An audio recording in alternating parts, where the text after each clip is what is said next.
Have you ever wondered why we carry around these pieces of paper or just tap a plastic card instead of jingling pockets full of gold and silver?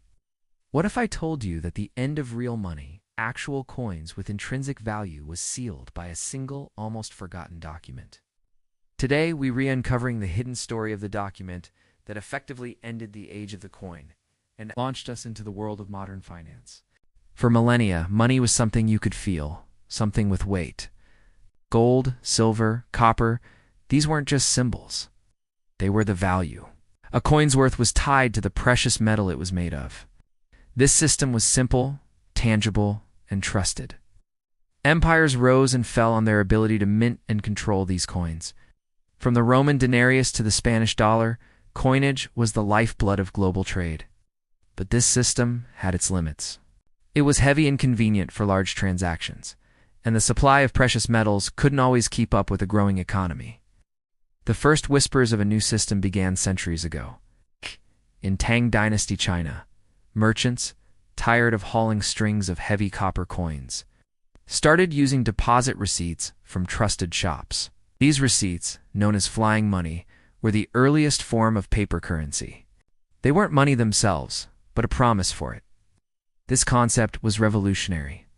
Marco Polo was astonished when he saw it, describing how the Great Khan could seemingly create wealth from the bark of a mulberry tree. This idea slowly spread to Europe. Goldsmiths in London began issuing promissory notes to people who deposited their gold with them for safekeeping. These notes were easier to carry and trade, and they were as good as gold, because you could, in theory, redeem them for the real thing at any time. This was the birth of the gold standard, a system where paper money's value was directly linked to and convertible into a fixed amount of gold. It was a bridge between the old world of coins and the new world of paper. For a long time, this system worked. It offered the convenience of paper with the security of gold. Nations, including the burgeoning United States, adopted the gold standard. Your dollar bill was a claim check for a specific amount of gold held in a government vault. This fostered stability and trust in the currency. However, the 20th century brought unprecedented challenges: 2 world wars and the Great Depression. During these crises, the rigid rules of the gold standard became a problem. Governments needed to print more money to fund wars and stimulate their economies, but they were limited by the amount of gold they held. Many countries temporarily suspended the gold standard, and a big question began to loom. Was gold a necessary anchor, or was it a golden cage holding back economic progress? This brings us to our hidden document. The stage was set in July 1944. As World War II was nearing its end, delegates from 44 Allied nations gathered at a grand hotel in Bretton Woods, New Hampshire. Their mission was monumental: to design a new international economic system that would prevent the kind of financial chaos that had led to the war. They wanted to create stability, promote trade, and avoid the beggar-than-ever currency devaluations of the previous decade. The result of this conference was a series of agreements, collectively known as the Bretton Woods Agreement. And this is the document that changed everything. It was on a secret decree, but a complex and public agreement whose ultimate consequence was to phase out the coin's central role. Here's how it worked. The US dollar was established as the world's primary reserve currency. All other currencies would have a fixed exchange rate to the dollar. And the US dollar, in turn, was the only currency still convertible to gold, at a fixed rate of $35 per ounce. For a while, the Bretton Woods system was a massive success. It ushered in an era of unprecedented global economic growth known as the post-war economic boom. The world was running on a gold exchange standard. Other countries didn't need to hold vast reserves of gold. They just needed to hold US dollars, which were considered as good as gold. The dominance of coinage was officially over, as the world now ran on paper that was backed by the promise of the United States. But the seeds of its own destruction were sown within the system. As the global economy boomed, the number of US dollars circulating outside the US grew and grew. By the 1960s, there were far more dollars in foreign hands than the US had gold in its vaults to back them. Countries, particularly France, started getting nervous.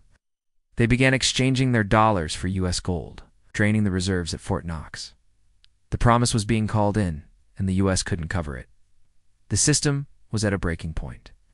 This led to a dramatic climax on August 15, 1971.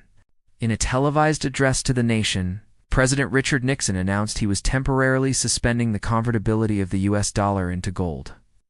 This event is famously known as the Nixon shock. That temporary suspension became permanent. In that moment, the final, tenuous link between money and a physical commodity was severed. The Bretton Woods Agreement, the document that had defined the post-war economy, was officially dead. And with it, the era of money being tied to a physical object, which had started with the first coins thousands of years ago, came to a definitive end. We entered a new world, the age of fiat currency. Fiat is a Latin word meaning let it be done. Fiat money has value simply because a government declares. It does.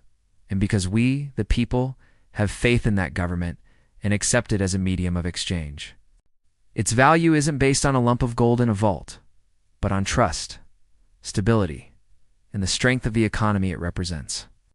So, the next time you pay for your coffee with a tap of your phone or a $5 bill, remember the incredible journey that piece of data or paper represents.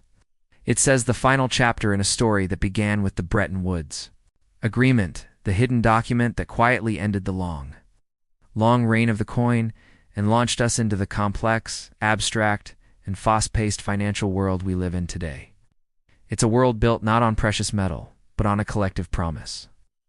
Thank you so much for joining me on this deep dive into financial history.